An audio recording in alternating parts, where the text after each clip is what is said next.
Assalamualaikum warahmatullahi wabarakatuh. Apa kabar anak-anak? Alhamdulillah, luar biasa, sehat ceria. Allahu Akbar. Anak-anakku sekalian, kita harus tetap menjaga kesehatan dan tetap semangat dalam mencari ilmu. Kenapa? Karena mencari ilmu itu hukumnya wajib bagi kita semua. Sesuai dengan sabda baginda Nabi Muhammad SAW yang berbunyi, "Thalabul ilmi fardhatun ala kulli muslimin wa muslimatin." Sebelum sebelum pembelajaran kita mulai pada hari ini, kita berdoa terlebih dahulu agar pelajaran kita pada kesempatan kali ini berjalan dengan sukses ya. Mari kita mulai. Bismillahirrahmanirrahim. Raditu billahi rabba wa bil islami dina wa bi Muhammadin nabiyya wa rasula. Rabbi zidni ilma warzuqni fahma. Amin. Anak-anakku sekalian, ya, kita pada kesempatan kali ini belajar pendidikan agama Islam dan budi pekerti dengan satu tema atau tema pada kesempatan kali ini, yaitu menghadirkan sholat dalam kehidupan. Apakah kalian ada yang tahu apa sholat itu? Bagus sekali ya, karena sholat memang merupakan hal yang wajib bagi kita semua dilaksanakan setiap hari semalam ya, sebanyak 5 kali. Iya anak-anakku sekalian, sebelum Bapak melanjutkan pelajaran kita hari ini, Bapak ada sedikit pantun ya. 1.2 koma, tanda seru dibuat pena.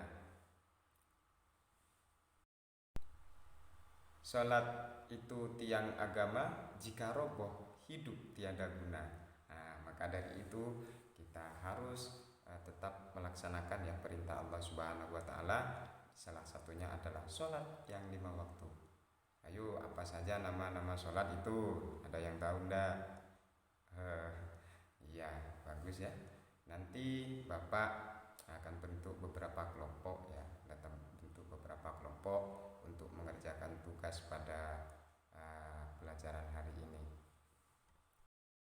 Tujuan pembelajaran kita hari ini, setelah melaksanakan pelajaran hari ini, yaitu yang pertama, tujuan pelajaran kita yang pertama yaitu peserta didik mampu menjelaskan makna sholat.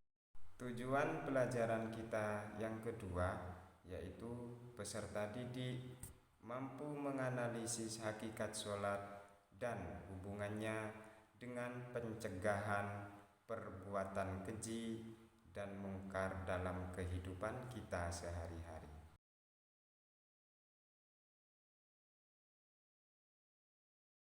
Sedangkan sholat menurut istilah atau menurut syariat adalah rangkaian ucapan dan perbuatan yang diawali dengan takbir atau takbiratul ihram dan diakhiri dengan salam, serta dengan syarat-syarat tertentu atau yang telah disyaratkan oleh syariat Islam.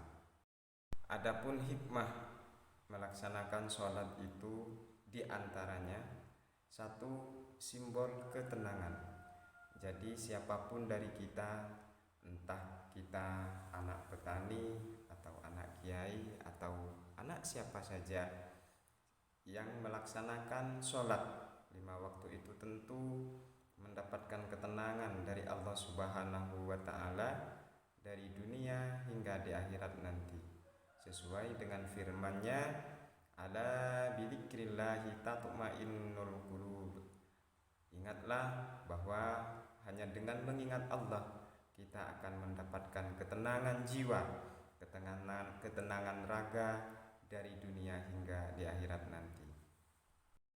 Sedangkan hikmah sholat yang kedua yaitu mencegah dari perbuatan keji dan mungkar. Jadi apabila sholat kita dilaksanakan sesuai dengan tatanan dan tuntunan yang disyariatkan, tentu kita semua akan terhindar atau terjaga dari perbuatan keji dan mungkar.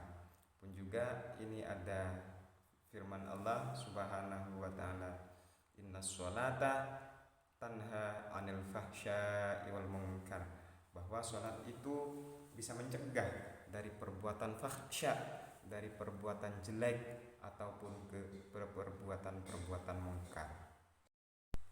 Sedangkan hikmah sholat yang nomor 3 adalah yaitu sebagai penebus dosa, dalam artian sebesar apapun dosa kita, sebanyak apapun kesalahan kita kepada Allah Subhanahu wa taala, tentu dengan melaksanakan sholat yang 5 waktu yang telah diperintahkan oleh Allah Subhanahu wa taala sesuai dan tepat dengan aturan dan ketentuan yang telah ditentukan, tentu akan dimaafkan oleh Allah Subhanahu wa taala. Baik anak-anakku sekalian, sesuai dengan tujuan pembelajaran kita hari ini, maka Bapak akan membagi kalian ke dalam 3 kelompok.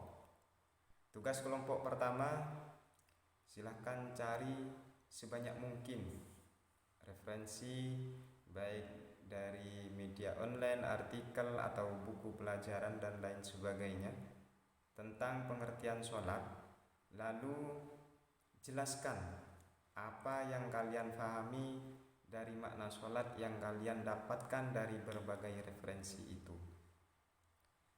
Tugas yang kedua, silahkan anak-anak kelompok 1 ini analisis seperti apa sholat itu yang sebagai simbol ketenangan dalam kehidupan. Berikan contohnya, seperti apa sih kalau orang sholat itu kehidupannya seperti apa, yang dimaksud dengan simbol ketenangan itu bagaimana dan seperti apa. Silahkan berikan contohnya, tentu ini sesuai dengan pemahaman dan analisis kalian masing-masing. Sedangkan kelompok 2 ini hampir sama ya, tugasnya hampir sama, yaitu yang pertama, silahkan carilah referensi sebanyak mungkin yang berkaitan dengan makna sholat, lalu jelaskan apa yang kalian pahami dari makna sholat itu sendiri sesuai dengan referensi-referensi yang kalian kumpulkan.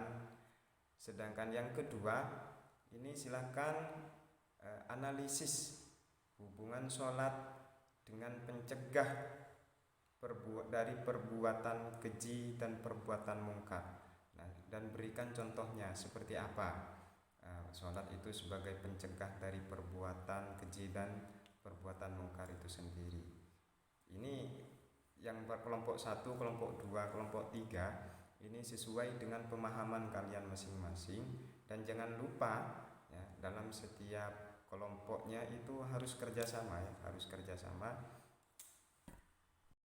Sedangkan kelompok yang ketiga yaitu silahkan cari berbagai referensi sama, baik online ataupun media cetak, artikel atau sebagainya, sesuai dengan yang berhubungan dengan makna sholat. Lalu jelaskan seperti apa pemahaman kalian tentang makna sholat itu sesuai dengan referensi yang kalian dapatkan. Namun ini sama, tetap harus menjelaskannya menggunakan pemikiran-pemikiran kalian semua. Sedangkan tugas yang kedua yaitu silakan anak-anakku sekalian yang kelompok 3 ini dianalisis hubungan sholat dengan penghapus dosa. Ini seperti apa contohnya?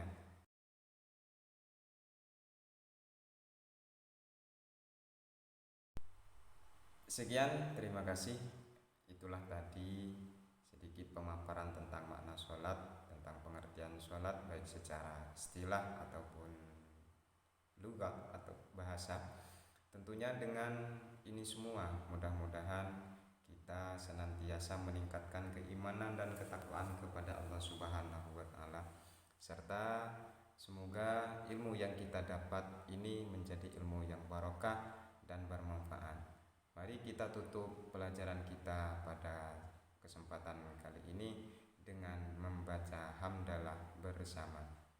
Alhamdulillahirabbil alamin. Wassalamualaikum warahmatullahi wabarakatuh.